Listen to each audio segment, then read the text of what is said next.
ॐ भूर्भुवः स्वः तत्सवितुर्वरेण्यं भर्गो देवस्य धीमहि धियो यो नः प्रचोदयात् ॐ शान्ति शान्ति शान्ति नमस्ते दोस्तों नमस्कार dear friends. See, you might have experienced sometime you meet a stranger. You may be attracted towards him or her.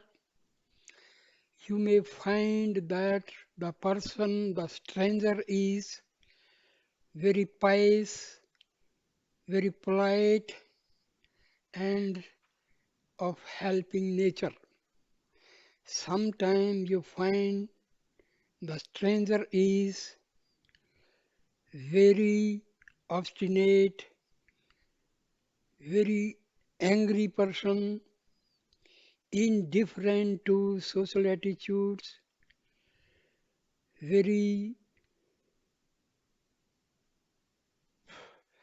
this, and sometimes you find a person is simply arrogant, no consideration of social values.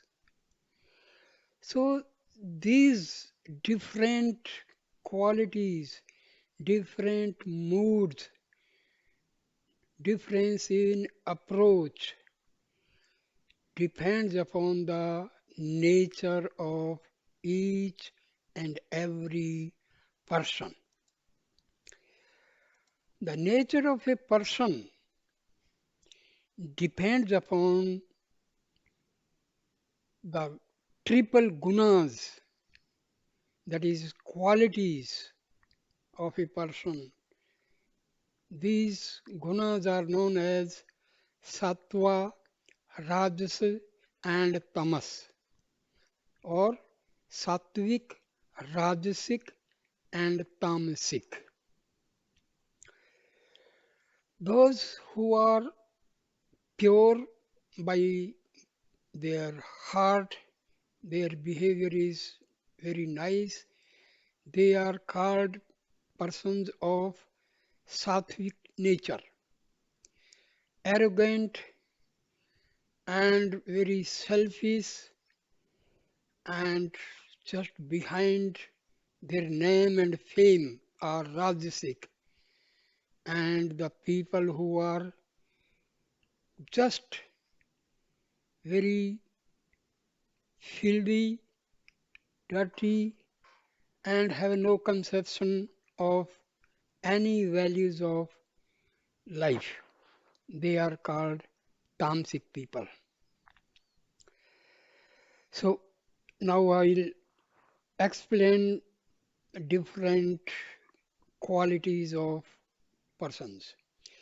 According to the Bhagavad Gita, the gunas, what we call the primary qualities or modes of nature, are three in number: Sattva, Rajas, and Tamas. They exist in all, including humans, in various degrees of concentration and combination.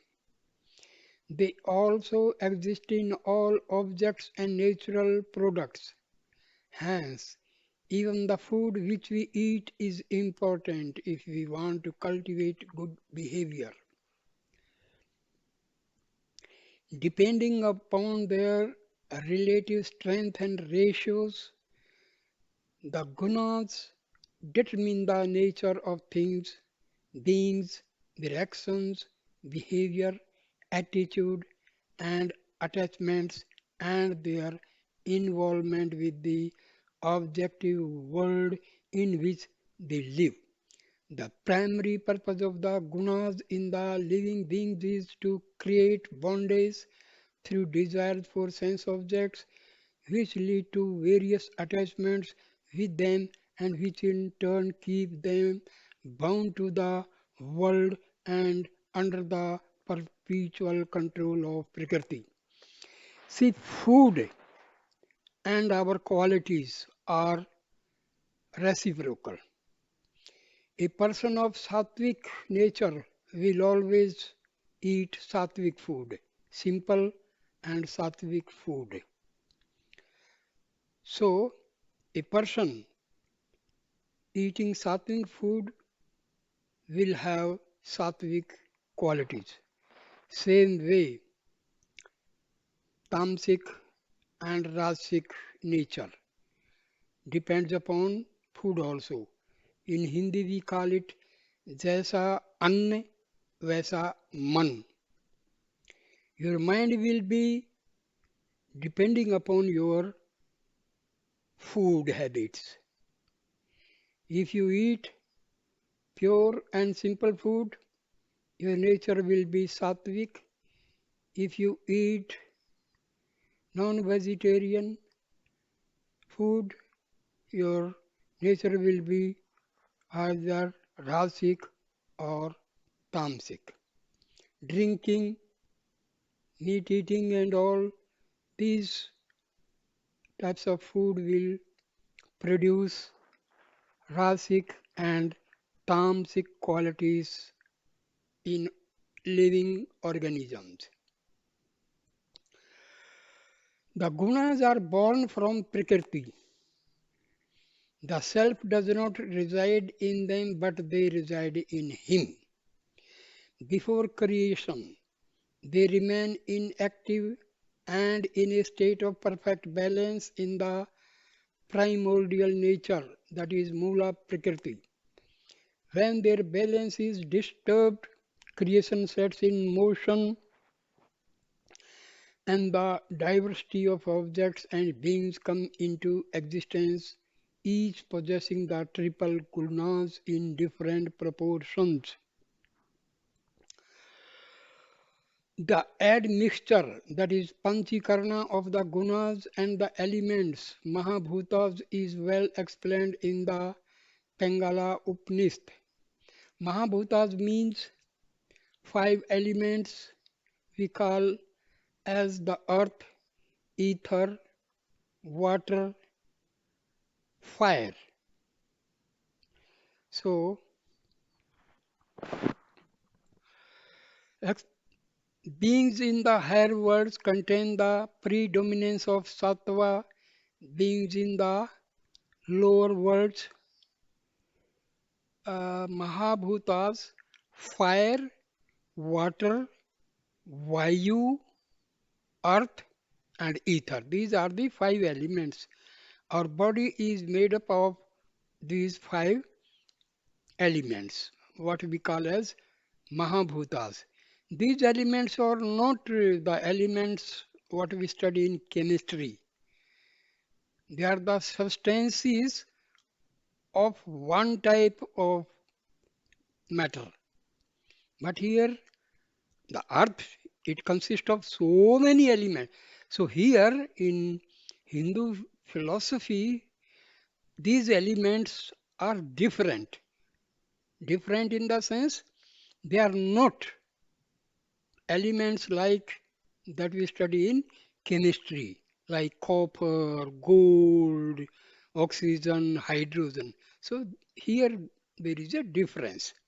So beings in the higher worlds contain the predominance of sattva. Beings in the lower worlds, the predominance of tamas, and those in the middle worlds contain the predominance of rajas. In humans, all the three gunas are present in different degrees of predominance according to their spiritual purity and progress. Sinners who are beyond redemption possess the predominance of tamas. Pious people who abide by dharma possess the predominance of sattva, while worldly people who are driven by selfish desire possess the predominance of rajas. See, people having rajas qualities, they are very active. Politicians and all, they are of rajas nature. They want their fame, their name. They are after money, power, and all. And people, those who are just eating, drinking, and no other interest in life, they are of Tamasic type. And people who are seekers of God, those who are in spiritual field, they are of Sattvic nature. According to the Bhagavad Gita, God is the real enjoyer. He brings forth the entire creation for his joy, for Ananda. It is Purusa only who, seated in Prakriti, enjoys the qualities produced by Prakriti. The gunas are responsible for the diversity of nature. Because of the gunas, that is qualities, only the divisions of reality and unreality arise. When the gunas are manifested in creation, the individual souls come under their influence and begin their onward journey into the world of matter and death.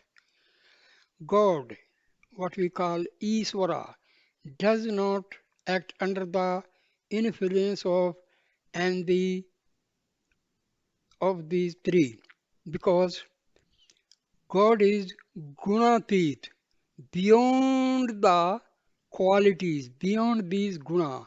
So God is not affected by sattvic, rajasic or tamasic gunas because God is having only one qualities, that is Shuddha Sattva, which is not of this world. Among the gods, Brahma has the predominance of Rajas, Vishnu the predominance of Sattva, and Shiva the predominance of Tamas.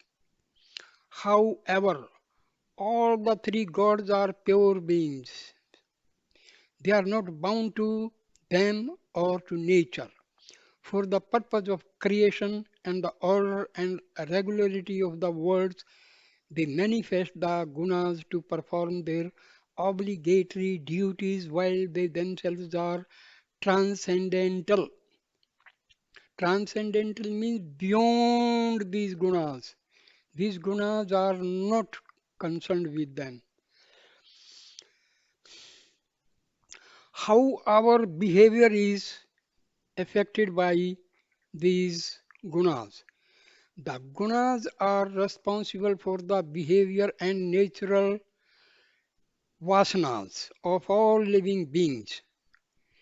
See, vasanas we call propensities, we call them, or subtle impressions. When we, act or when we think repeatedly, so these thoughts they take the form of vasanas, especially desires. If continuously you desire for something, that desire takes the form of vasana. Human beings are also subject to their influence. Under their control, people lose their ability to discern truths, their essential nature, or their true selves. They fail to see their oneness with God and the rest of creation or the presence of God amidst them. In the 14th chapter of the Bhagavad Gita, Lord Krishna gives us a very detailed description and definition of the three gunas, which is summarized below.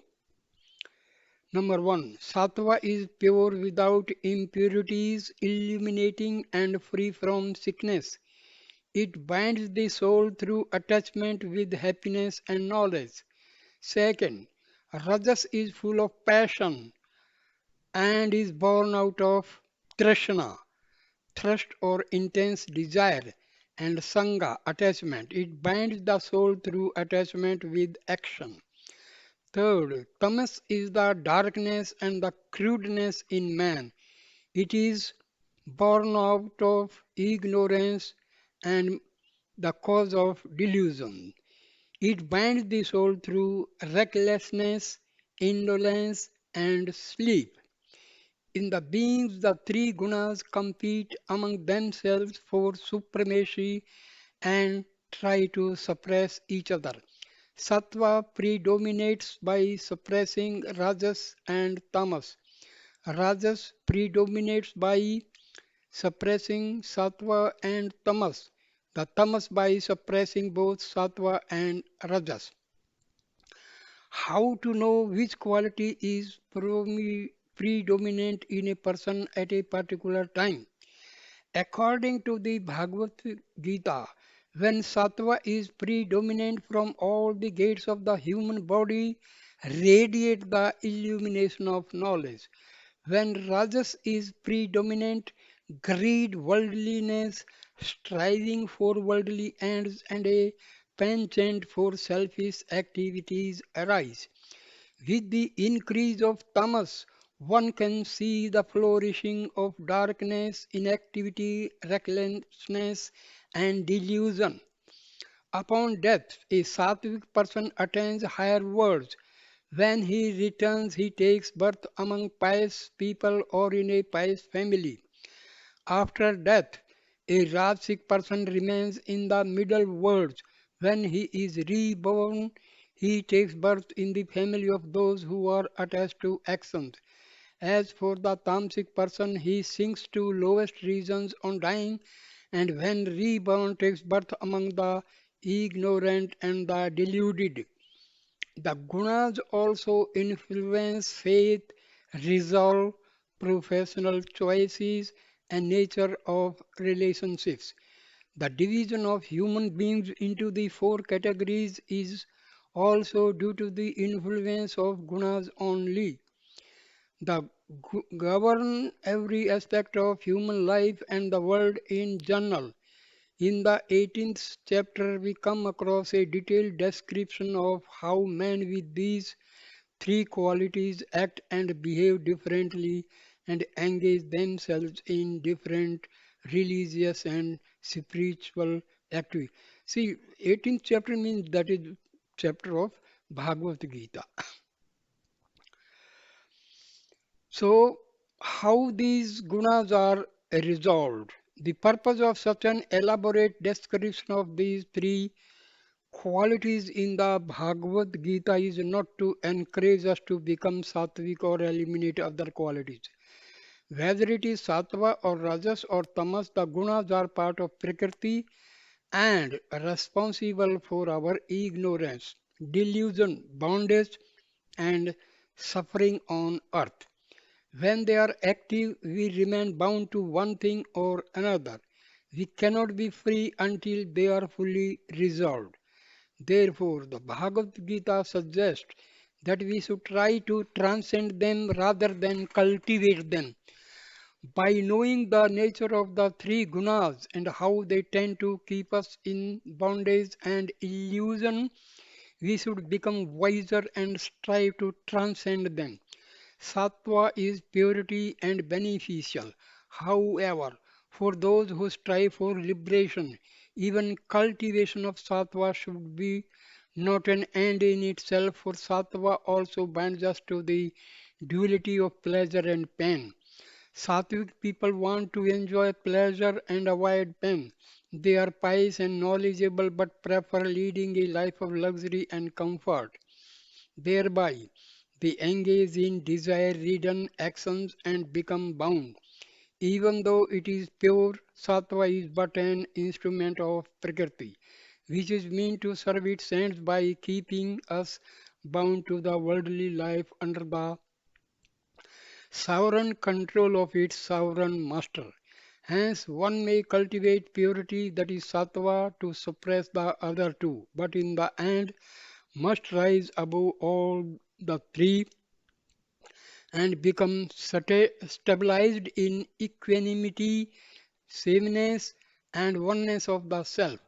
One should go beyond the three gunas to attain immortality and freedom from birth, death, old age, and sorrow. The person who transcends these gunas, what are his qualities? So, what are the qualities of the person who has transcended the three gunas? That is, he is known as gunatita. How does he behave and how does he truly achieve it? The Bhagavad Gita answers these questions also. When a person overcomes the three gunas, He neither likes nor dislikes purity, light, passion, and delusion, which are the predominant modalities that rise from the gunas, namely sattva, rajas, and tamas, respectively. He does not detest them when they are present nor desires them when they are absent. He remains indifferent, undisturbed by the gunas, knowing that it is the gunas which are acting in all beings but not the self which is present in them. Therefore, he remains alike in pleasure and pain, stable and equal towards a lump of earth or gold, the pleasant and the unpleasant, criticism or praise, honor or dishonor, and friend or foe. Since he rises above the gunas, he does not take sides in any dispute, show any favor or preference for the dualities of life, and renounces the ambition and the initiative to perform tasks. How in our practical life we apply these gunas? A good understanding of the gunas can help you make wise decisions and remain on the right side of life. For example, the Eightfold Path of Buddhism, the Ashtanga Yoga of Patanjali, the rules and restraints for novices and advanced practitioners in Jainism and Buddhism are meant to cultivate sattva or inner purity, without which the mind cannot be stabilized in contemplation or in mindfulness. Cultivation of purity is at root of all spiritual traditions of ancient India. In today's world where tamas and rajas predominate, it is even more important. Apart from spirituality, knowledge of the gunas is also helpful in worldly life. The following are the few examples where you may use the knowledge of safeguard yourself from potential problems. First, the profession you choose. Choose your profession carefully according to your nature and what you want to achieve in life. Certain profession can lead to your spiritual downfall. Marriage and friendship. It is important to consider the play of gunas in choosing your friends or marriage partner. You have to see in those relationships whether you want to balance or complement your own nature. Education and specialization. If you pursue your academic career according to your nature, you will not suffer from conflicts or stress and you will have better chances of succeeding in your professional career. Parenting. Parents have to help their children cultivate the predominance of sattva so that when they grow up, they will not only have pleasant and positive personalities but also right discretions in making their choices. Then, fifth is food and lifestyle choices. They must be conducive to the cultivation of sattva, since sattva improves the vigor and the brilliance of the mind and the body. In spiritual life, the knowledge of the triple gunas is imperative. A correct understanding of the three qualities of nature is essential to overcome your bondage to earthly life and attain liberation. By knowing the distinction among three gunas and by developing the quality or mode of sattva in abundance, a person can purify his mind and body and experience peace and equanimity. Through desireless action, selfless service, devotion, worship, self study, sattvic knowledge, sattvic speech, right discernment, sattvic faith, behavior, and sacrifice, he can increase sattva and develop the divine qualities, that is Deva Sampatti, which are enumerated in the 16th chapter of the Bhagavad Gita to become a perfect yogi and earn the love of God by performing his obligatory duties without any desire and attachment. offering the fruit of his actions to God, surrendering himself completely to him, fully devoted to him and absorbed in him, he surely achieves liberation and union with Supreme Self. See, our soul is not affected by these gunas, remember, because Atma is gunatit. It, it is transcendental.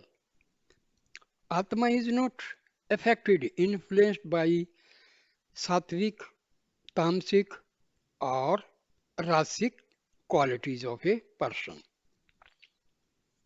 But in our daily actions, daily social behavioral aptitude, these gunas definitely have great influence because our ego and our mind are affected by these gunas. Atma is simple witness. It has no concern with any type of quality. So, so this is all about qualities of persons. See, why I have emphasized and to tell you about these qualities because to be in the field of spiritual life, we must have sattvic nature. And to cultivate sattvic nature, we must take simple and pure food. Avoid drinking, avoid taking non-vegetarian food, avoid taking drugs and all. So these are enemy of spirituality. So thank you, friends. Please comment, share, and subscribe my channel so that this message reaches many people, many people. This is a service for the mankind. We must indulge in spreading the message of Upanishads and Vedas. Thank you. Namaskar. Om Shanti Shanti Shanti.